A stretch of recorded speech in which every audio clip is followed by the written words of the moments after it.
Mais uma vez, boa noite a todos, todas que estão aqui presentes conosco, né, na segunda-feira, para o nosso estudo do podcast, com o livro Nosso Lar. Espero que todos estejam bem, estejam tranquilos, né? Vamos lá para mais uma aventura com o nosso amigo André Luiz. Depois de um final de luz, de energia, acho que todos estamos ainda, né, envolvidos naquelas boas energias. Então, vamos lá ao nosso estudo. O capítulo de hoje é o capítulo 31, Vampiro. Aí ele vai começar com uma perguntinha, né? Para qual cenário Narcisa poupou as emoções de André Luiz? Aí vocês vão dar essa resposta, né, no decorrer do nosso estudo. Eram 21 horas, ainda não havia descansado, senão um momento de palestra, de conversa, né, rápida, necessária à solução de problemas espirituais. Aqui um doente pedia alívio, ali outro necessitava passes de reconforto. Quando fomos atender a 2 enfermos no pavilhão 11, escutei gritaria próxima. Fiz instinto movimento de aproximação, mas Narcisa deteve-me atenciosa. Não prossiga, disse ela. Localiza-se ali os desequilibrados do sexo. O quadro seria extremamente doloroso para seus olhos. Qual essa emoção?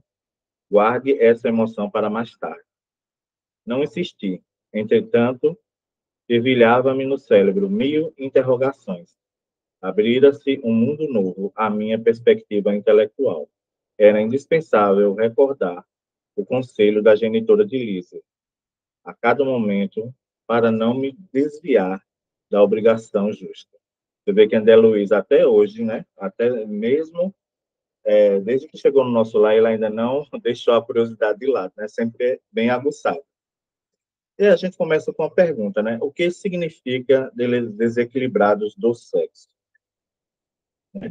Aí, como já vimos no capítulo 18, o instinto sexual é inerente ao espírito encarnado e o manifesta conforme sua condição evolutiva, desde a busca desregrada do prazer sexual na inferioridade, cuja fixação mental acarretará graves distúrbios, desequilíbrios do sexo, até a nobreza superior dos que utilizam a energia sexual como potência criativa e como fonte de amor para alimento da alma, independente do ato sexual em si.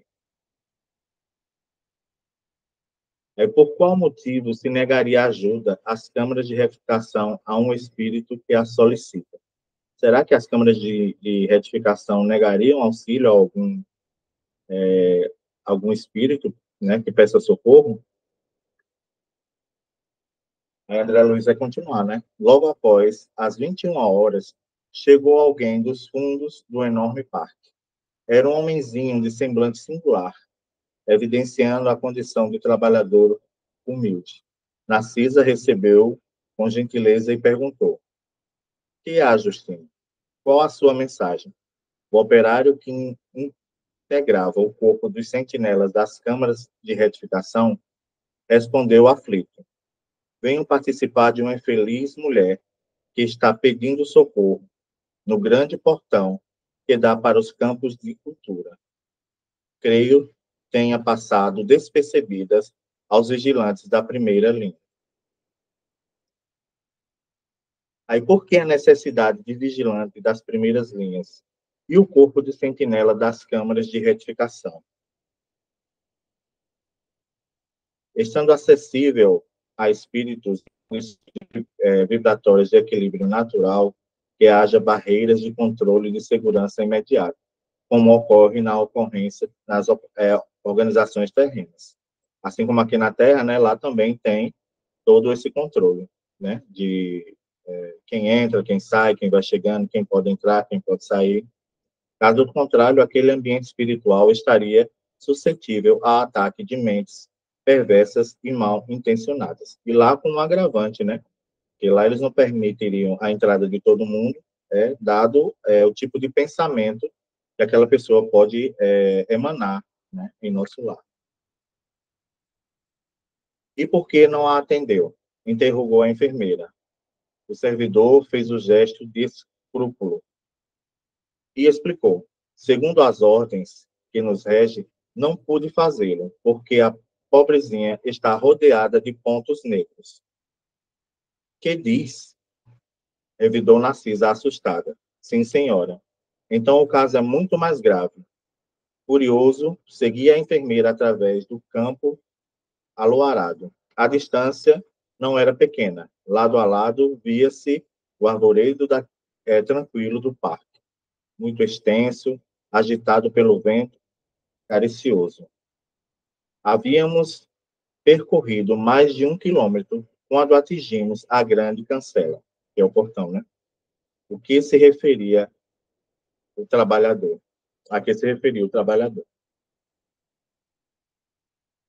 Aí, o que seriam esses pontos negros, né? A que o sentinela se refere. Marcas refletidas no perispírito de atitudes obscuras que residem na consciência daquele espírito, que cedo ou tarde reclamam as respectivas reparações. Aí, criando imagens fluídicas, o pensamento se reflete no envoltório perispírito, com um espelho, toma corpo nele e aí, de certo modo, se fotografa. É nesse modo que os mais secretos movimentos da alma repercutem no envoltório fluídico. É assim que uma alma pode ser ler noutra alma, como um livro, e ver o que não é perceptível aos olhos do corpo. Isso está na Gênesis, né, no capítulo 14, no item 15. Deparou-se-nos, então, a miserável figura da mulher que implorava socorro do outro lado. Nada vi, senão o vulto da infeliz, coberto de andrajos, de trapos, né? Rosto horrendo e pernas em chagas, viva. Mas Narcisa parecia divisar outros detalhes. Interceptei o seu olhar, dado o assombro que estampou a sua fisionomia, ordinariamente calma.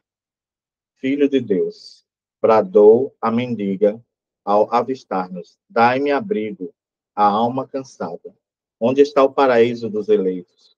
Para que eu possa fluir a paz desejada. Aquela voz volumuriosa sensibilizava o coração. Narcisa, por sua vez, mostrava-se comovida, mas falou em tom de confidencial. Não está vendo os pontos negros? André Luiz responde que não, né? Ela diz que sua visão espiritual ainda não está suficientemente educada.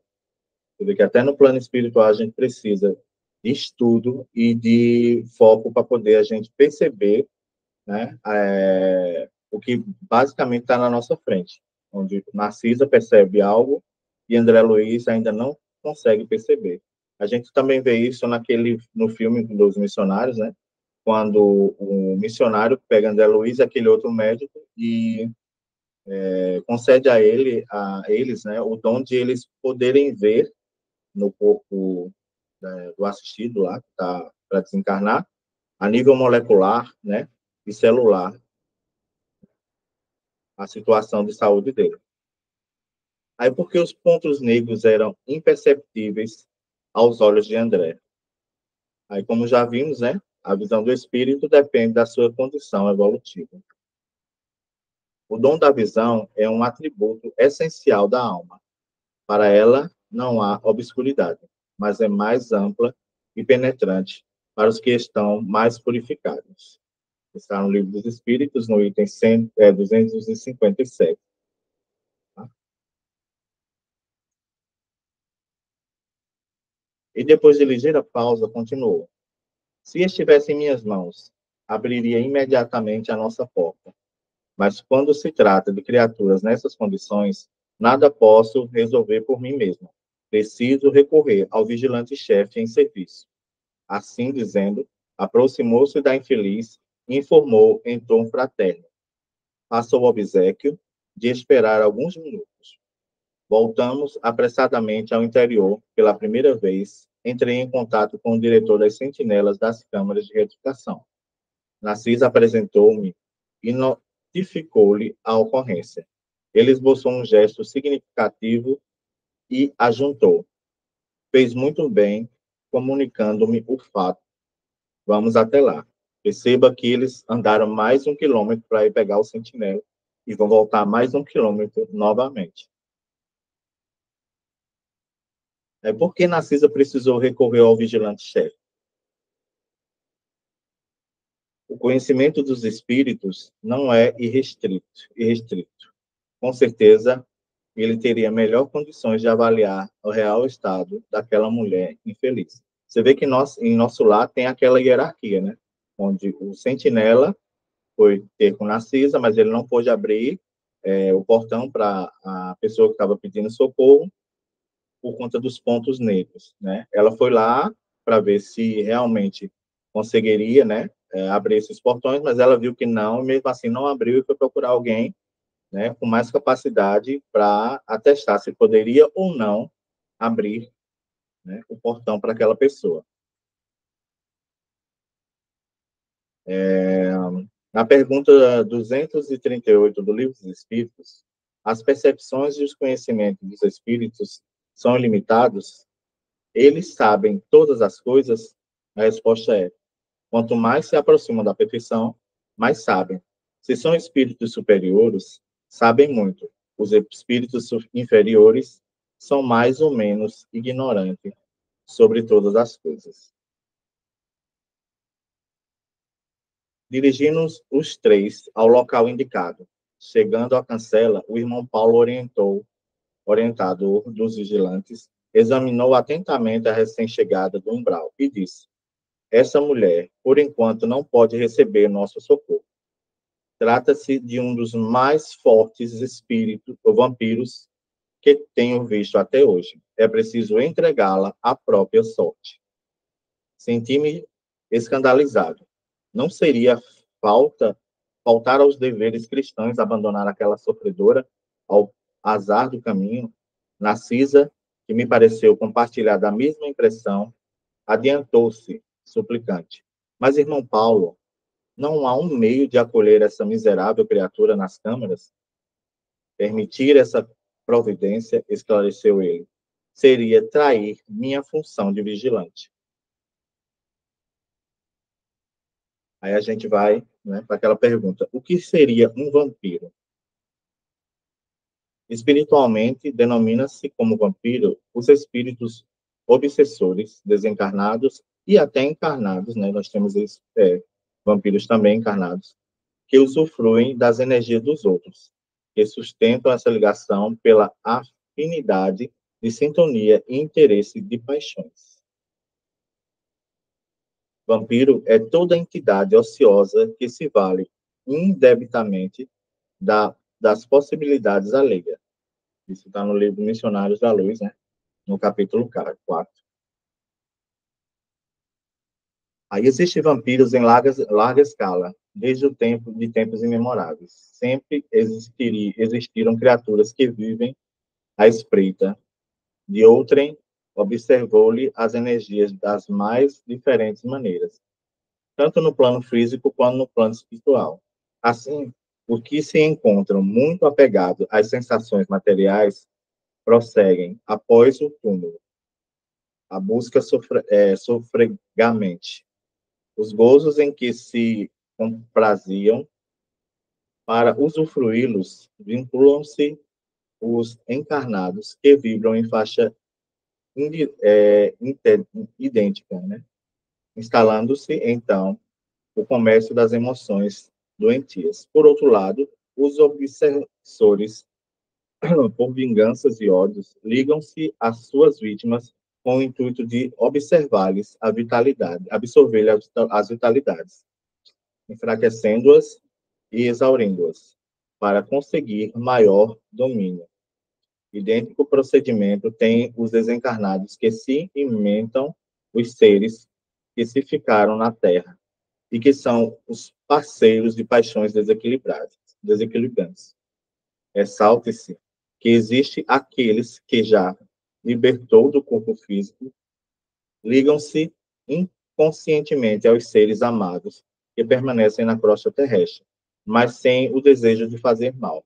E mesmo entre os encarnados, pessoas existem que vivem permanentemente sugando as forças dos outros seres humanos, que se deixam passivamente dominar. Quanto mais profunda for essa sintonia, mais será a vampirização. Né? Esse texto está na Obsessão e Desobsessão de Sueli Caldas, né, no capítulo 15. A gente vê que o estado de vampirismo, né, independentemente do ser desencarnado, estar perto do familiar sem querer fazer mal, mas a condição dele ainda não é própria, né, para estar presente do seu familiar, e ela acaba vampirizando o seu familiar. Mas a gente tem muita gente ainda encarnada, que talvez seja até pior, né, do que os desencarnados. Pelo menos a gente está vendo com mais, né, nitidez. Indicando a mendiga que esperava a decisão, a gritar, impaciente, exclamou para a enfermeira. Já notou, Narcisa, alguma coisa além dos pontos negros? Perceba, Narcisa perguntou a André se ele não estava vendo os pontos negros, né? Ele disse que não. Aí agora, o vigilante, né, o chefe, pergunta a Narcisa se ela já percebeu além dos pontos negros, né? Agora, era minha instrutora de serviço que respondia negativamente. Pois vejo mais, respondeu o vigilante-chefe. Baixando o tom de voz, recomendou. Conte as manchas pretas. Narcisa fixou o olhar na infeliz e respondeu. Alguns instantes, 58 pontos. O irmão Paulo, com a paciência dos que sabem esclarecer com amor, explicou. Esses pontos escuros representam 58 crianças assassinadas ao nascerem. Em cada mancha, vejo a imagem mental de uma criança aniquilada. Umas por golpes esmagadores, outras por asfixia. Essa desventurada criatura foi profissional de ginecologia, a pretexto de avaliar consciências alheias, entregava-se a crimes nefastos, explorando a infelicidade de jovens inexperientes. A situação dela é pior que a dos suicidas e homicidas, que, por vez, apresentam atenuantes de vultos. Você veja, né? Não que ela seja inocente completamente, né? Mas muita gente acha que, pelo simples fato de estar ajudando uma pessoa, por exemplo, não vamos entrar tão profundamente nesse tema que é complexo, mas assim, uma pessoa que sofreu um estupro, engravidou e vai sofrer um aborto, né?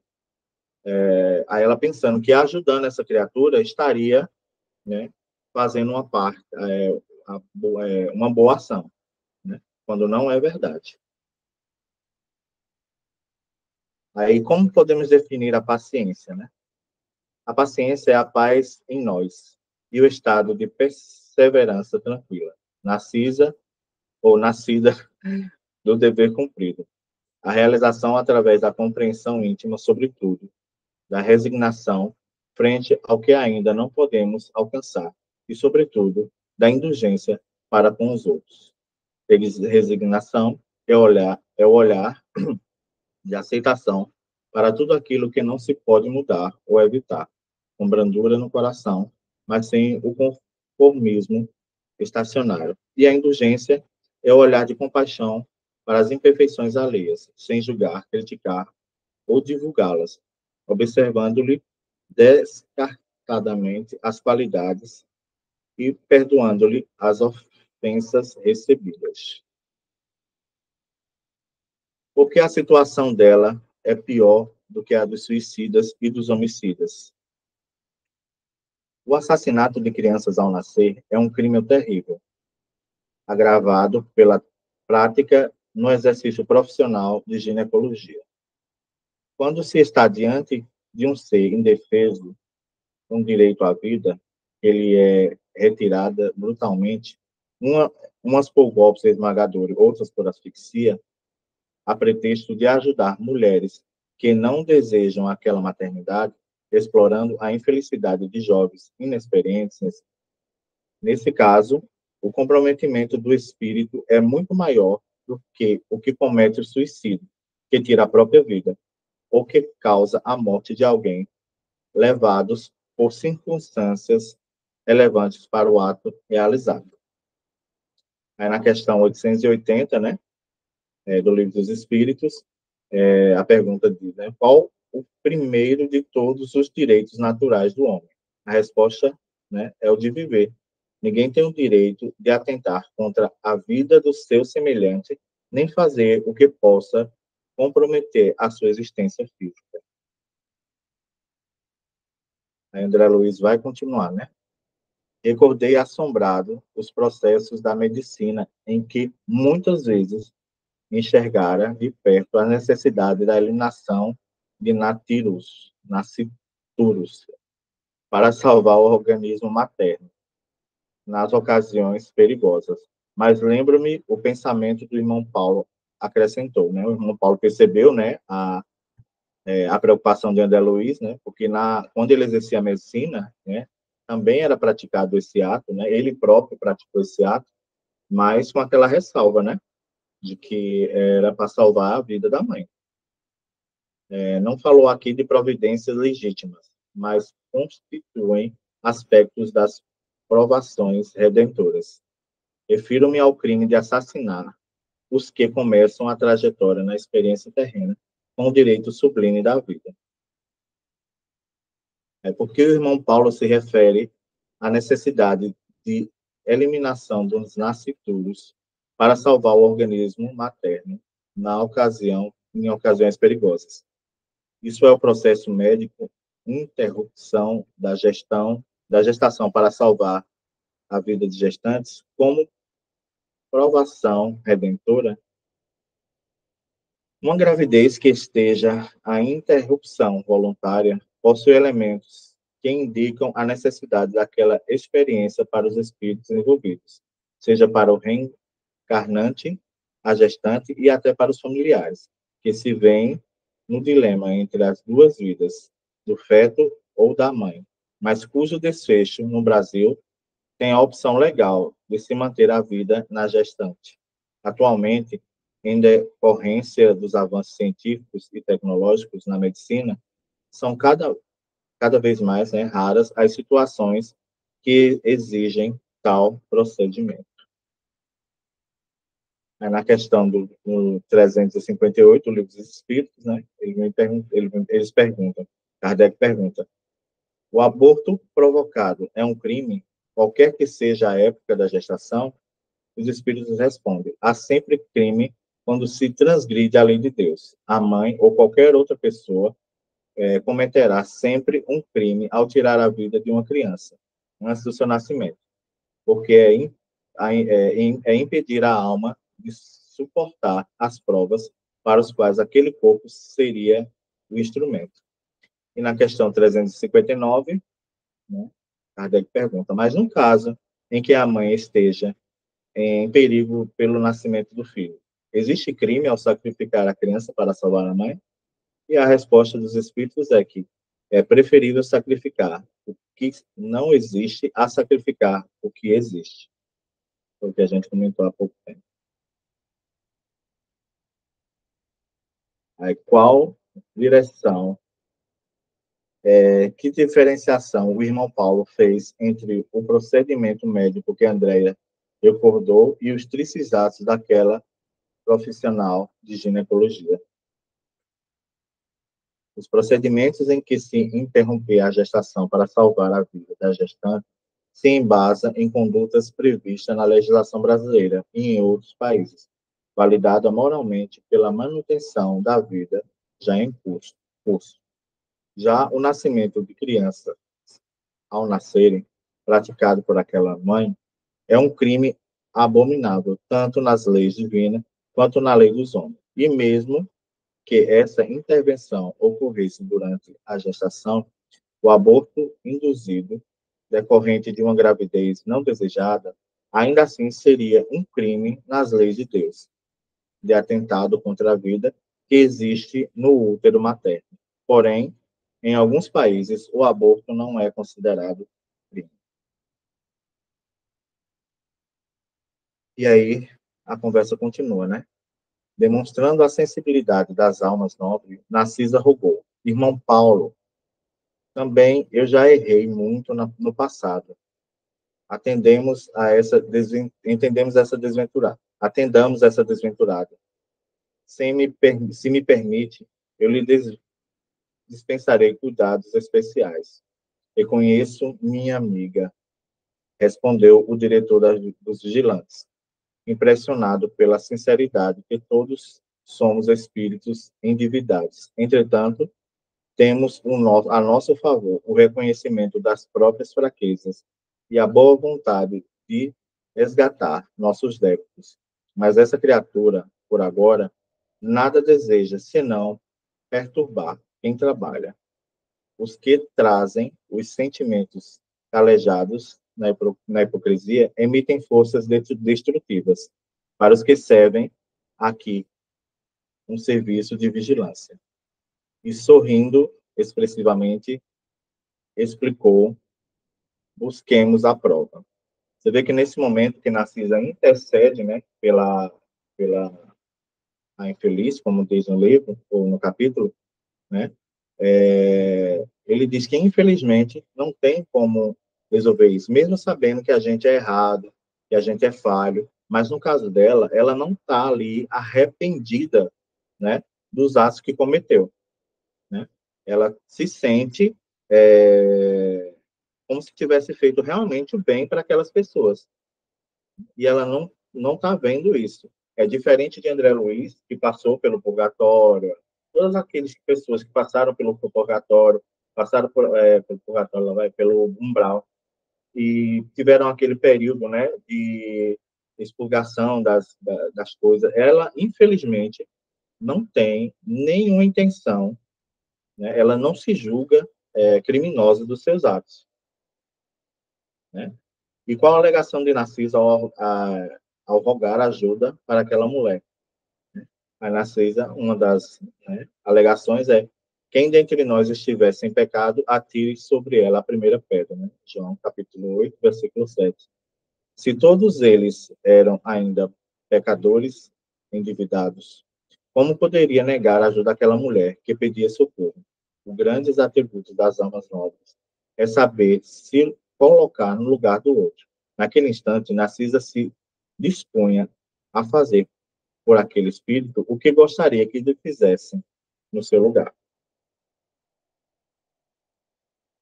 Aí a autoridade de censura se dá em razão da autoridade moral daquele que a pronuncia.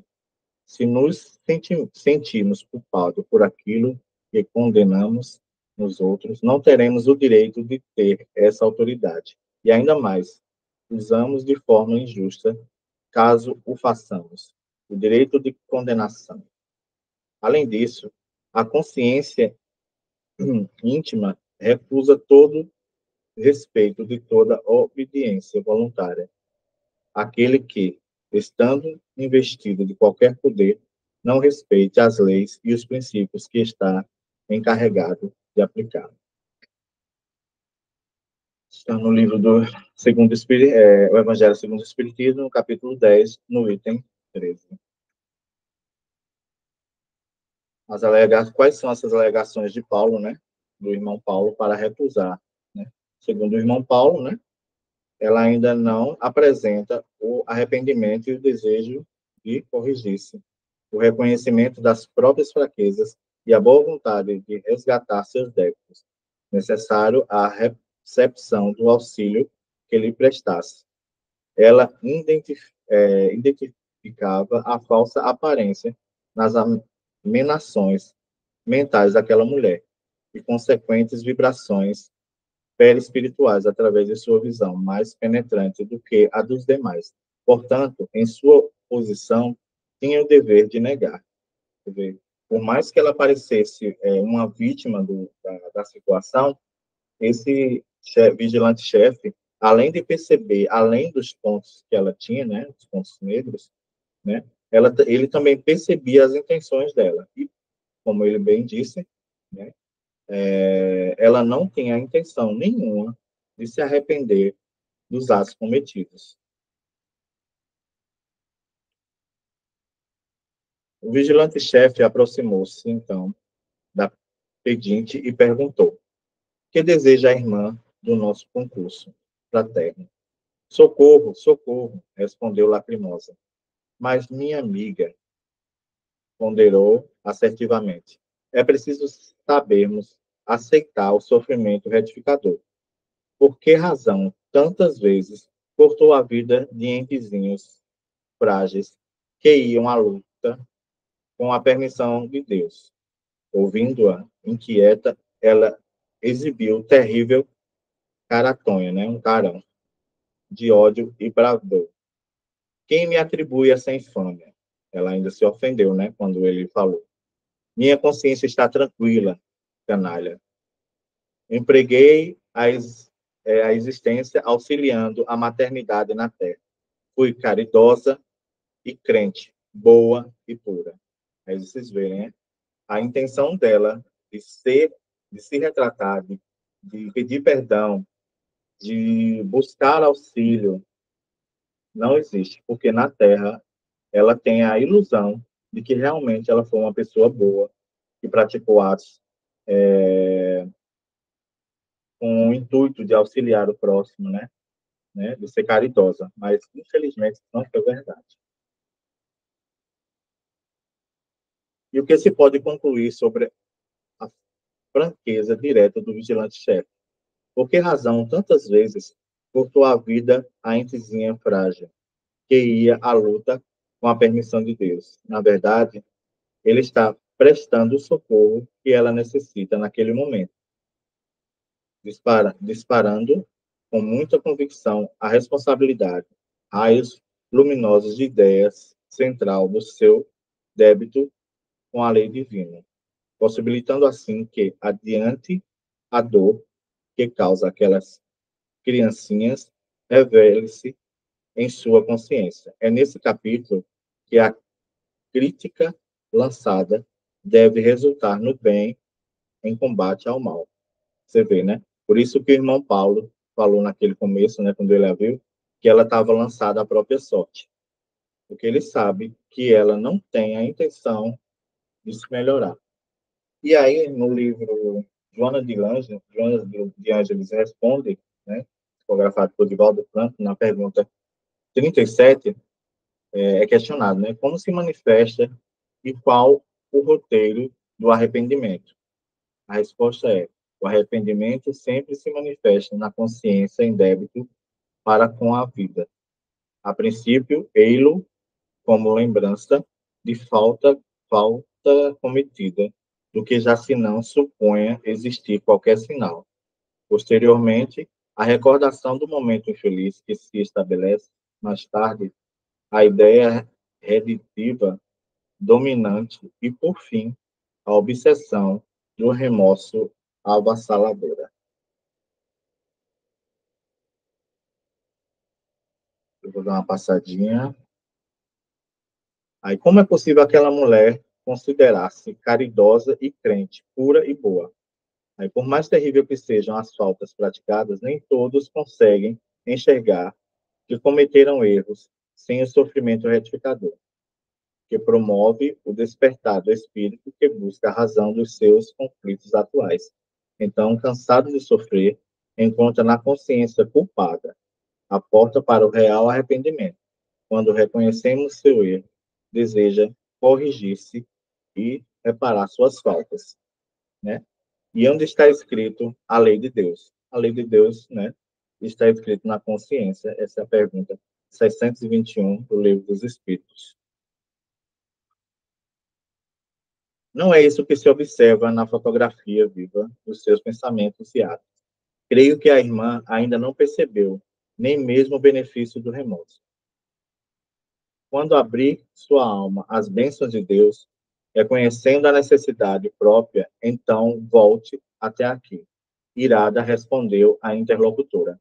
Demônios, feitiços, secade, e secade de Satã. Não voltarei jamais. Estou esperando o céu que me prometeram e que espero encontrar. Não vou passar isso aqui, está grande demais, né? Aí, como o remorso pode ser considerado um benefício, né? Como a gente já estudou no capítulo 12, né, desse mesmo livro, que na organização fluídica que acompanha o espírito durante sua trajetória evolutiva, encontra-se o corpo casual, formado pelo influxo mental, constituído das impurezas adquiridas durante suas diversas experiências corpóreas e ainda não reparadas. Então, através dos conflitos íntimos consequentes, cedo ou tarde, torna-se indispensável para o espírito o despertar da consciência para esse débito, guardando no inconsciente, assumindo a culpa pelos erros cometidos, emitindo-se assim o arrependimento e as necessidades de reparação. Nesse processo de libertação, surge o desejo de mudança e o esforço para realizar as transformações do comportamento mental.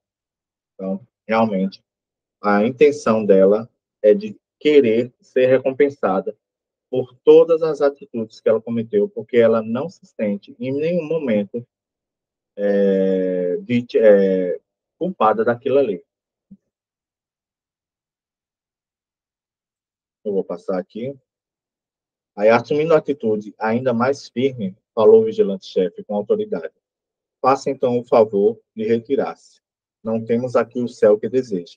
Estamos numa casa de trabalho, onde os doentes reconhecem o seu mal e tentam curar-se, junto de servidores de boa vontade. A mendiga objetivou, atrevidamente. Não lhe pedi remédio nem serviço. Estou procurando o paraíso que fiz por merecer, praticando boas obras e endereçando-nos desdejante, né, olhar de extrema cólera, perdeu o aspecto de enferma ambulante, retirando-se a passos firmes, como quem permanecesse absolutamente,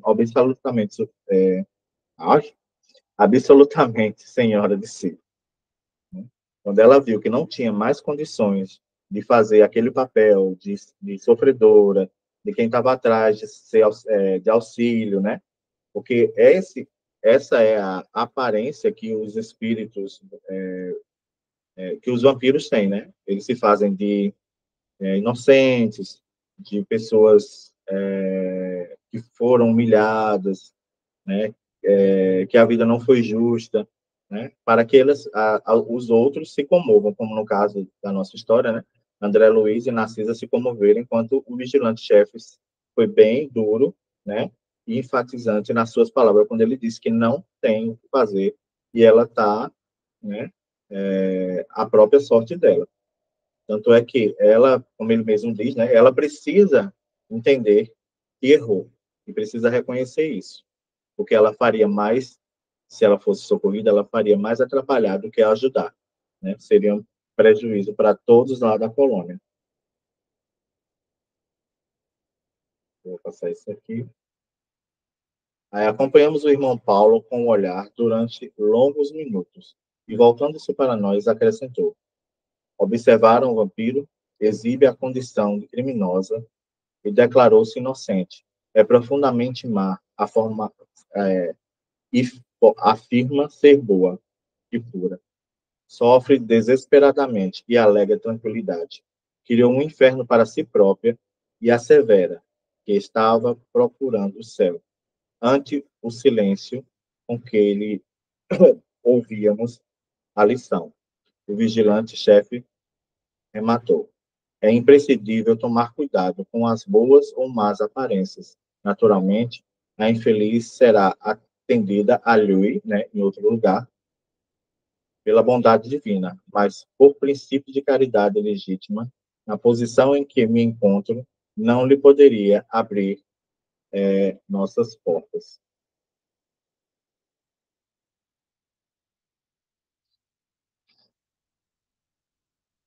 Deixa eu passar aqui. Chegamos ao final do nosso capítulo, né? E aí eu trouxe alguns pontos chaves para a gente refletir, né?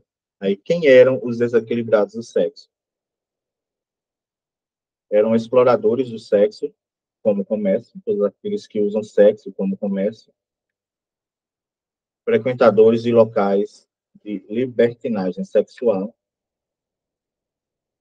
enganadores da confiança alheia, viciados em sexo.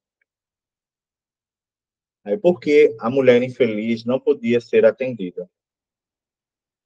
Não reconhecia as próprias fraquezas, não tinha boa vontade de resgatar seus débitos, por enquanto não se incomodava de perturbar quem estivesse trabalhando, e seus sentimentos emitiam forças destrutivas, pois estavam alicerçados na hipocrisia. E por que ela era considerada um vampiro? Porque exibia a condição de criminosa e declarava-se inocente. Era profundamente má e afirmava ser boa e pura, sofria desesperadamente e alegava tranquilidade, havia criado um inferno para si própria e estava à procura do céu. E é isso aí. Muito obrigado. Sei que dessa vez eu escrevi um pouco demais, tanto é que até saí pulando, para não ficar muito extenso, tá? Mas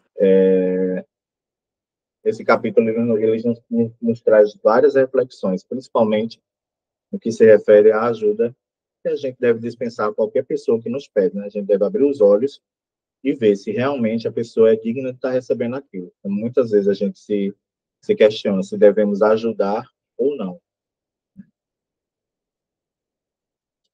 Celo? Tem pergunta, Berg, no chat. Ah, é verdade, deixa eu abrir aqui. Cléber está dizendo, recebe-se também em espíritos desencarnados, como no caso da enfermeira, um véu de ilusão de que quando encarnados, suas ações foram benéficas em relação a outros, mesmo sendo atos vis, como assassinato de nascituros. E mesmo diante disso, nem o remorso por suas ações ela tem. Realmente não tem e nem pretende ter, Cleves. A ideia dela é que ela praticou bem, ela foi uma pessoa boa, né? E ela agora quer a recompensa dela por todo o trabalho que ela fez na Terra. Né? Essa é uma situação extremamente complicada, pois esse espírito acredita que suas terríveis ações, quando encarnado, foram boas ações para ajudar pessoas que o procuraram. Exatamente. Não só como espírito, né? Ela acha que fez uma boa ação, como muita gente aqui na Terra acha que também pratica boas ações nesse sentido. Marcelo, desculpa, viu, Marcelo? Me estendo demais de novo.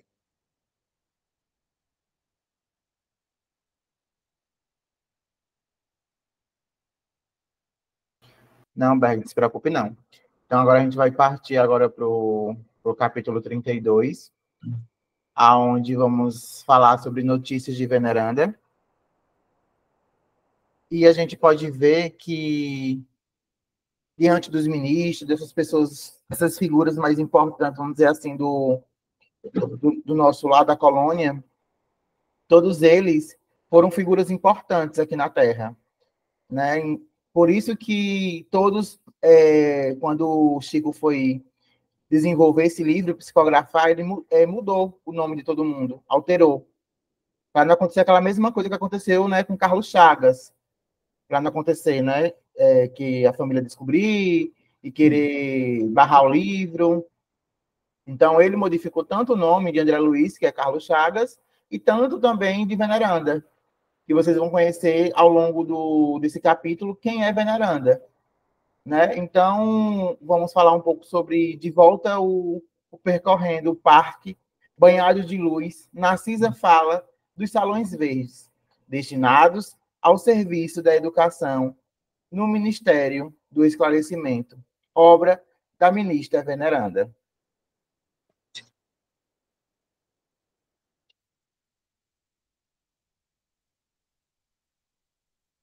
Após o encontro com a estranha figura da mulher vampiro, André e Narcisa penetraram o parque banhado de luz, onde André experimentava singular fascinação. Árvores acolhedoras reclamavam sua atenção a todo momento. De maneira indireta, provocava explicações de Narcisa. No grande parque, dizia ela, não há somente caminhos para o umbral ou apenas cultura de vegetação destinada aos sucos alimentícios. A ministra Veneranda criou planos excelentes para os nossos processos educativos. Todo o nosso préstimo será um pouco para retribuir as dedicações dessa abnegada serva de nosso Senhor. Grande número de benefícios nesse ministério foram por ela criados para atender aos mais infelizes.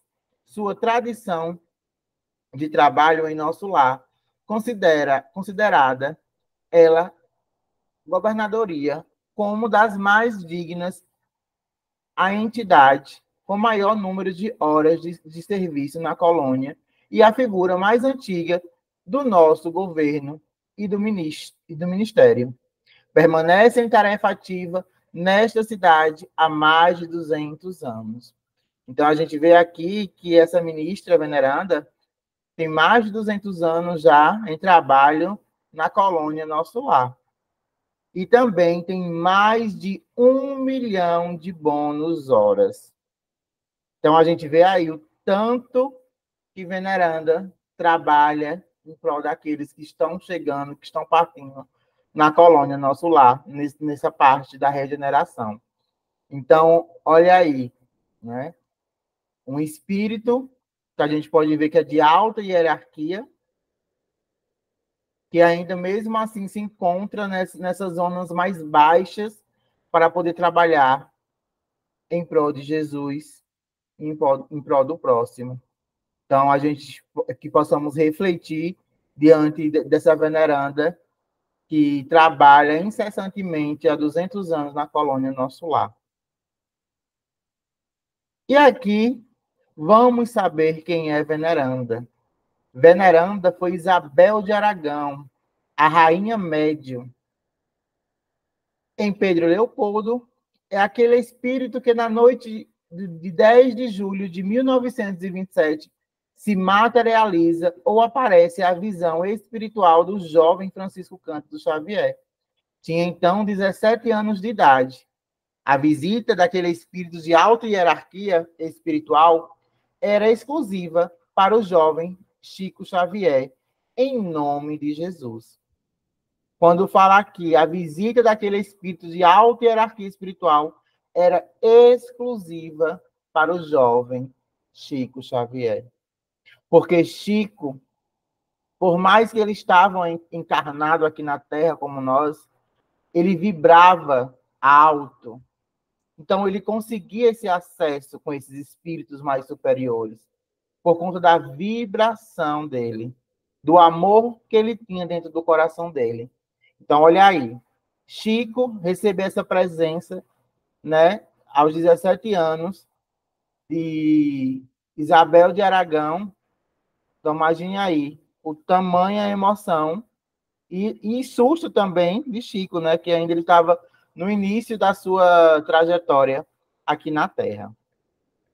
O reencontro de Chico e de Isabel de Aragão atesta a grandeza espiritual do médium de Pedro Leopoldo e o milagre como esquecimento pela lei da reencarnação. Uma simples leitura de O Livro dos Médiuns de Allan Kardec atesta o fato de que uma pessoa encarnada para ver e ouvir um espírito iluminado precisa estar na mesma sintonia espiritual. Tem que haver simpatia, identidade espiritual entre ambos, sem o que a comunicação torna-se impossível em sua tangibilidade visual e auditiva. Um espírito encarnado débil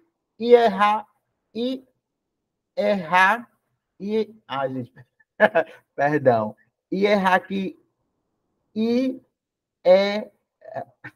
não vai sair essa palavra. Ajuda dos universitários. Inferior não tem condições espirituais para perceber tangivelmente um espírito iluminado. Então, aqui a gente pode ver também, trazendo também para os dias de hoje, para agora, para vocês entenderem melhor. Muitas vezes, o médium está vibrando tão alto ali e está conseguindo perceber outras entidades ali no local, aonde os outros médios não tá conseguindo ver aqueles irmãos que estão ali no local. Por quê? Por conta da vibração. Então, um irmão que está vibrando ali alto, como o Chico vibrava, conseguia perceber espíritos que muitos outros médios não conseguiam visualizar e nem ouvir, porque estava em frequência muito baixa. Então, a gente vê que Chico, desde então, tinha já essa vibração muito alta, essa evolução espiritual, para poder realmente conseguir trazer todos esses livros, principalmente o Nosso Lar, né, que foi aonde a gente conseguiu enxergar um pouco sobre a vida no plano espiritual. Então, a gente que possamos ter essa ideia de importância que foi lá atrás, aonde não tinha nem tanta tecnologia. A gente hoje fica mais claro para a gente, porque a tecnologia está um pouco avançada para a gente. Mas naquele tempo, quando o Chico psicografou esse livro, quando falava sobre essas coisas que viam em Nosso Lar, para muitas pessoas era como se fosse um livro de ficção científica, um livro de ficção, porque era muito difícil deles acreditarem. Hoje não, hoje a gente consegue mais assimilar, porque a gente está mais avançado, mas a gente tem que lembrar que lá na espiritualidade é muito mais avançado. Se naquele tempo já falava sobre isso, imagine hoje. Tão avançado já está no Nosso Lar e toda a espiritualidade em termos de tecnologia. E a venerada rainha Santa de Portugal e Algarves, Isabel de Aragão, transformando pães em rosas. Ontem, rainha Isabel de Aragão, hoje a veneranda do livro Nosso Lar. Então, aqui eu trouxe a capa do livro, que é O Caminho Oculto, que é de Francisco Cândido Xavier, pelo espírito de veneranda, que é a rainha, a Santa Rainha de Portugal. Ela tinha essa mediunidade também de efeitos físicos que transformavam, né? Ela conseguia fazer essa materialização, aqui eles falam transformava pães em rosa. Então, a gente pode ver, quem quiser aprofundar mais, né, eu coloquei o livro no outro slide, acho bem interessante a história de Isabel de Aragão, para quem quer se aprofundar mais e conhecer.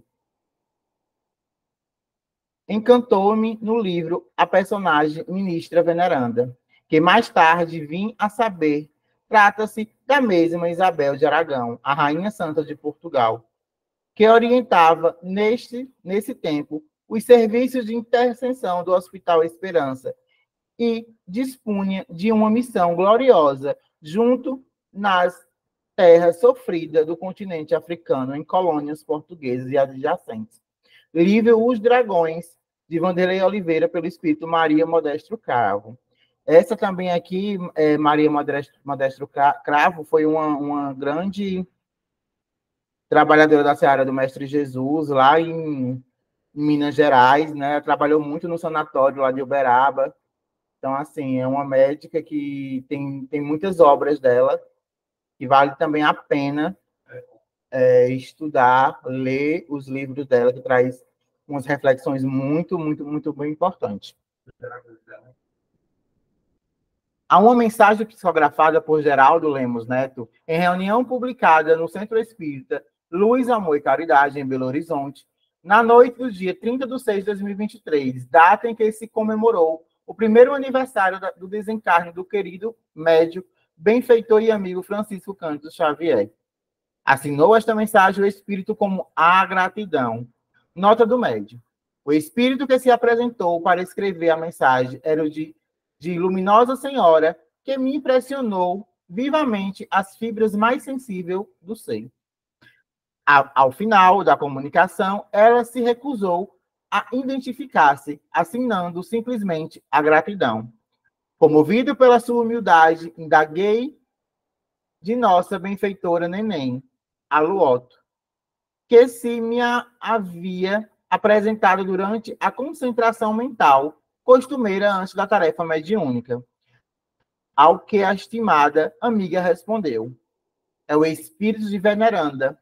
Mais tarde vim a saber, trata-se do espírito de Isabel de Aragão, que vinha humildemente homenagear a vitória espiritual de seu pupilo na Terra, Chico Xavier, um ano após a sua desencarnação. Então, a gente vê aqui mais outra vez também que os espíritos, muitas vezes, eles não gostam de se identificar. Para eles pouco importa de quem seja ele, o nome deles. Mas o que importa é o teor da mensagem. O que aquela mensagem pode alcançar e pode trazer para confortar o coração daqueles irmãos que vêm a procurar. Então, muitos espíritos não falam o nome dele real, para que mesmo o médium não fique também deslumbrado, né, de trabalhar com aquela entidade, e para colocar realmente os pés no chão, né, de nós médios. Então, muitas vezes, não é revelado os nomes desses irmãos espirituais para isso, para preservar e para a mensagem chegar melhor a todos, independente do espírito, mas o que importa é a mensagem. Narcisa explica a André Luiz que no grande parque não há somente caminhos para o umbral, ou apenas culturas de vegetação destinada aos sucos alimentícios. Temos salões para serviço de educação, realizando conferências de vários ministros para os moradores e visitantes. Veneranda foi chamada pela União Divina para ajudar na organização dos recintos. No Parque de Educação do Esclarecimento, fez um castelo em forma de estrela com 5 classes de aprendizado. No centro, um enorme aparelho para imagem, como um cinematógrafo, podendo levar 5 projeções variadas simultaneamente. Então, a gente vê mais uma vez como é a tecnologia muito avançada naquele tempo de nosso lar. A gente está falando aí de décadas atrás.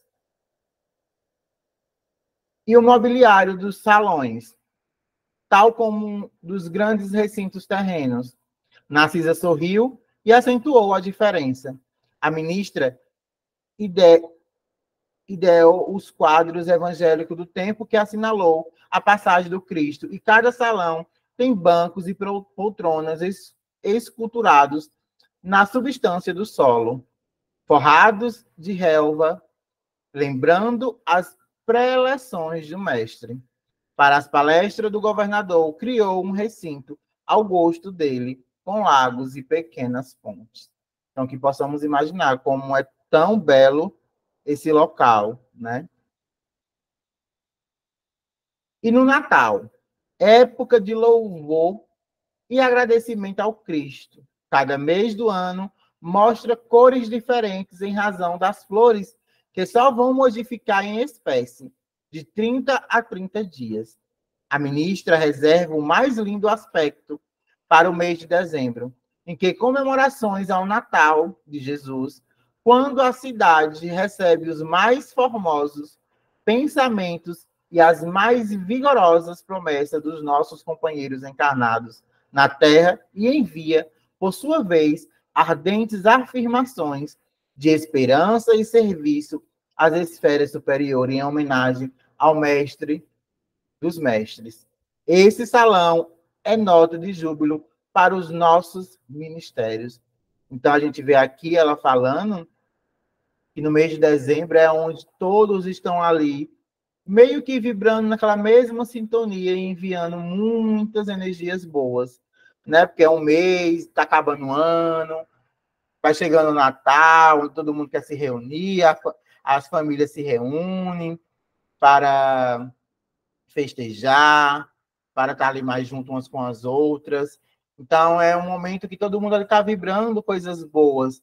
Então, é um momento que a espiritualidade consegue recolher essas energias boas para poder realmente trabalhar.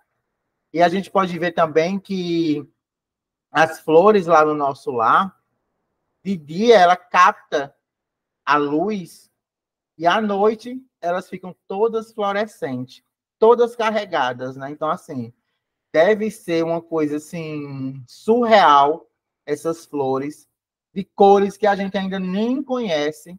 A gente está conhecendo algumas poucas cores agora, porque vai enxertando, né? Vai mudando ali a planta, pegando um pouquinho da outra, vai formando umas cores, e a gente vai vendo algumas flores bonitas, né?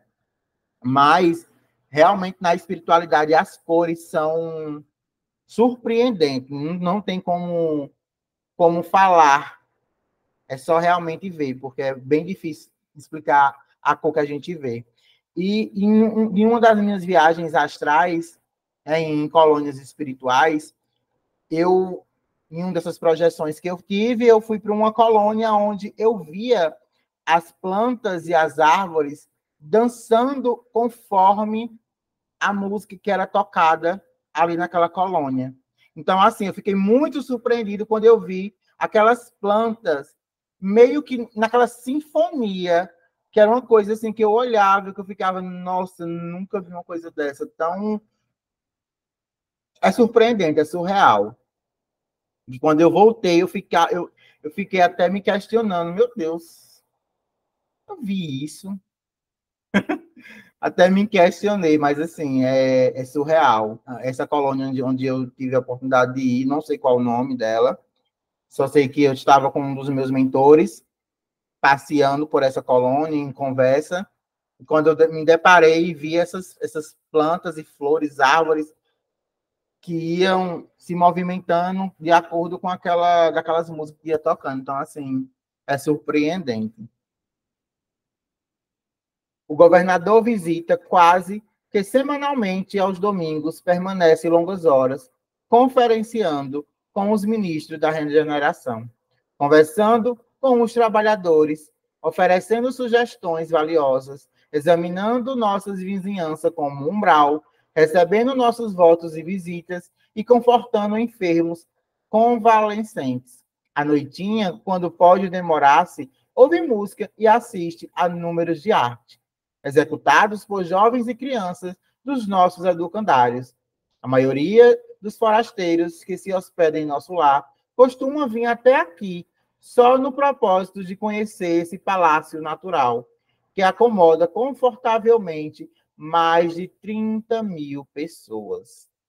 Olha aí, tamanho que é esse local onde pode, né, contemplar essas artes. As crianças, que estão ali em nosso lar. Eu ia falar outra coisa, mas eu acabei. Lembrei.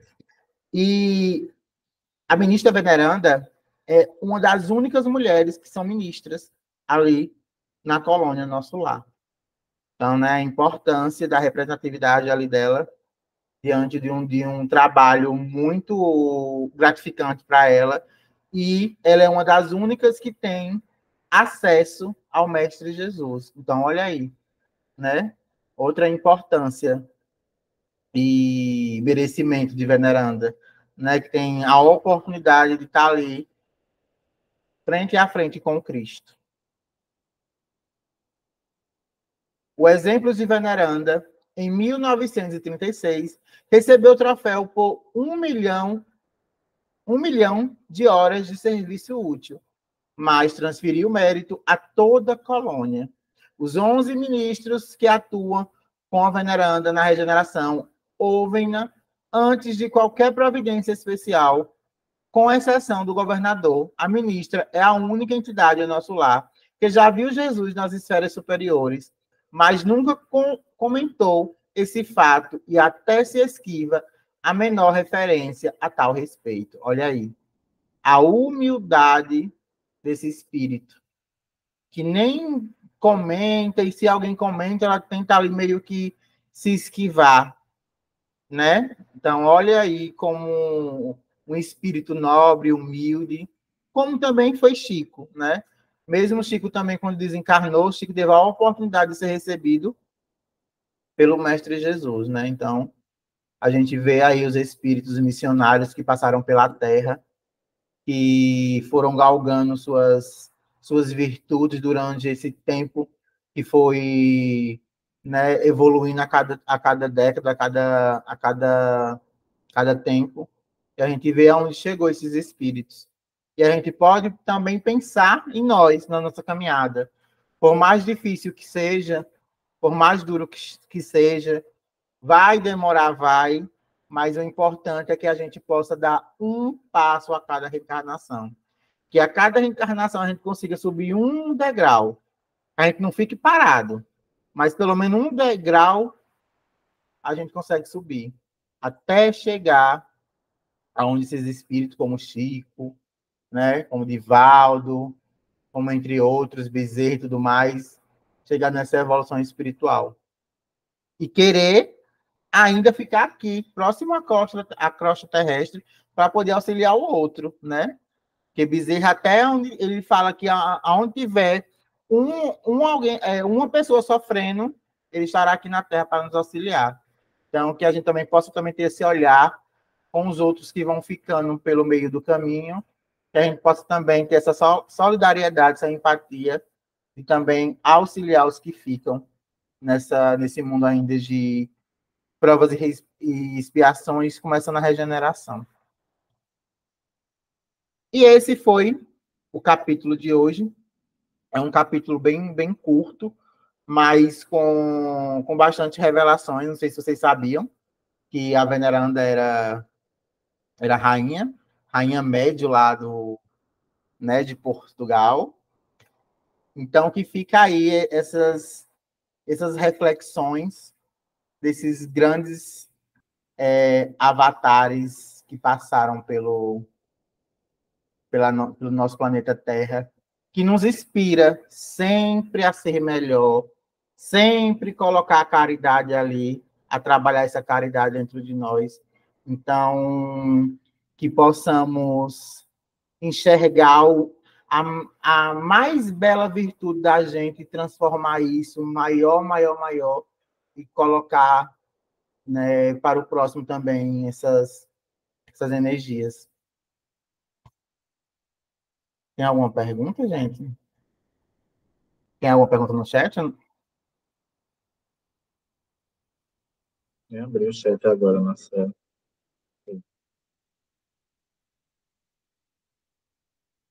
Pode falar, Vanessa.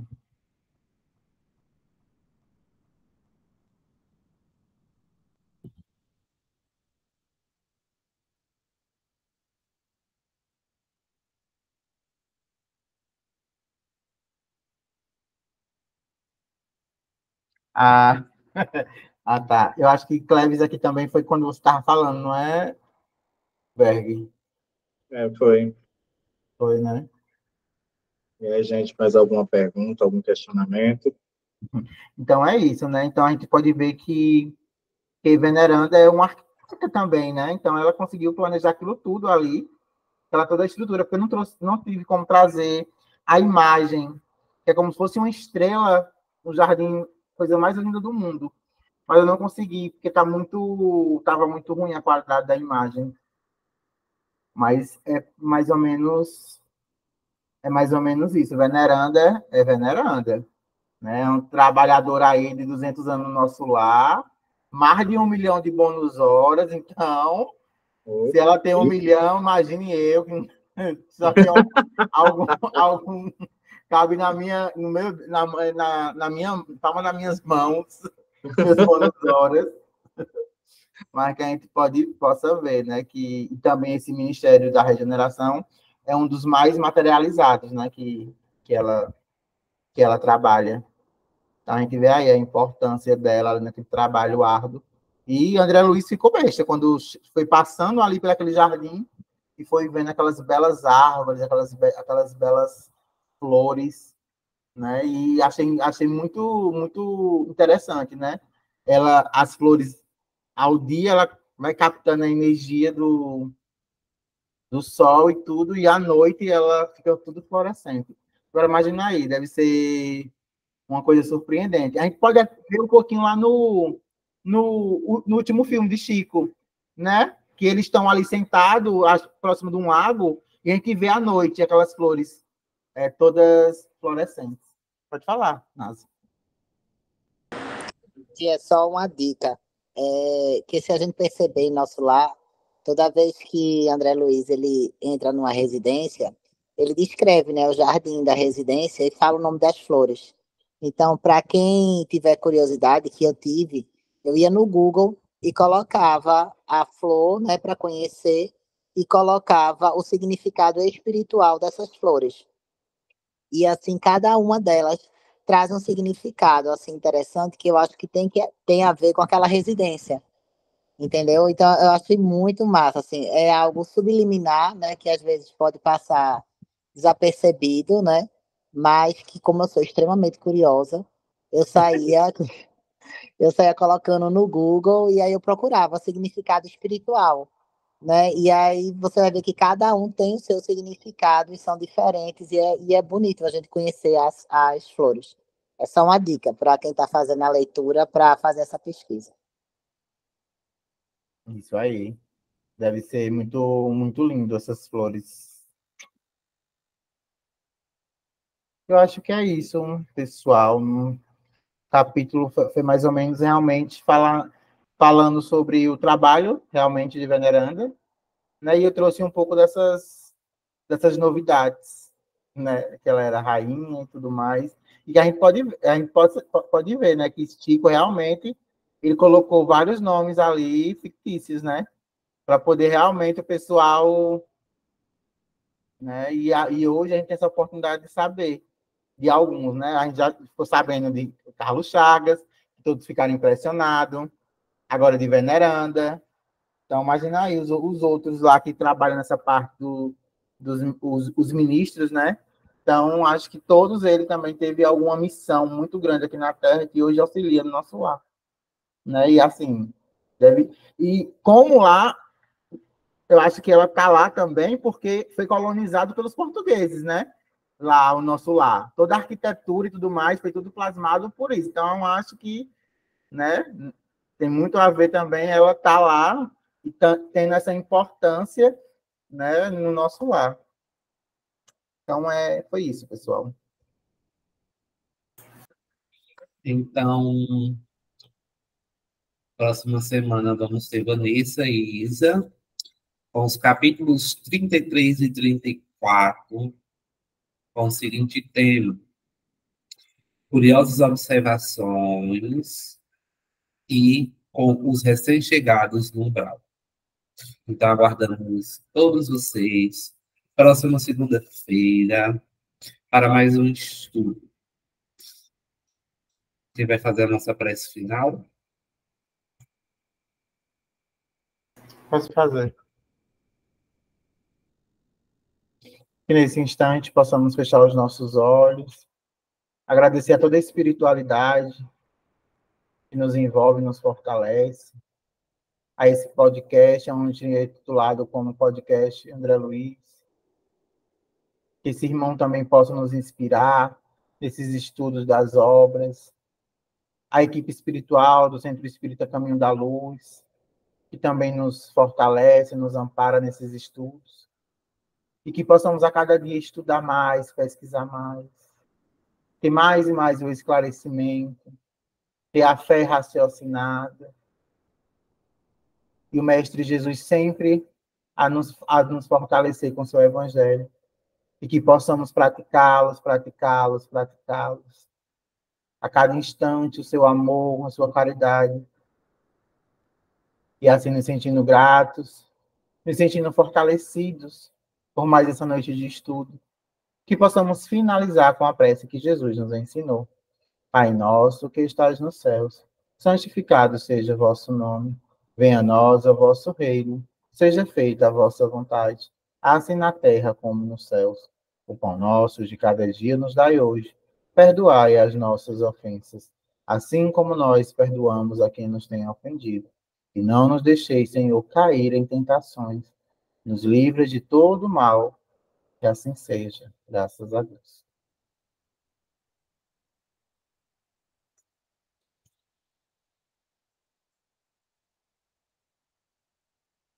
E é isso, pessoal. Boa noite. Até a Boa próxima. noite. Ótima semana a todos.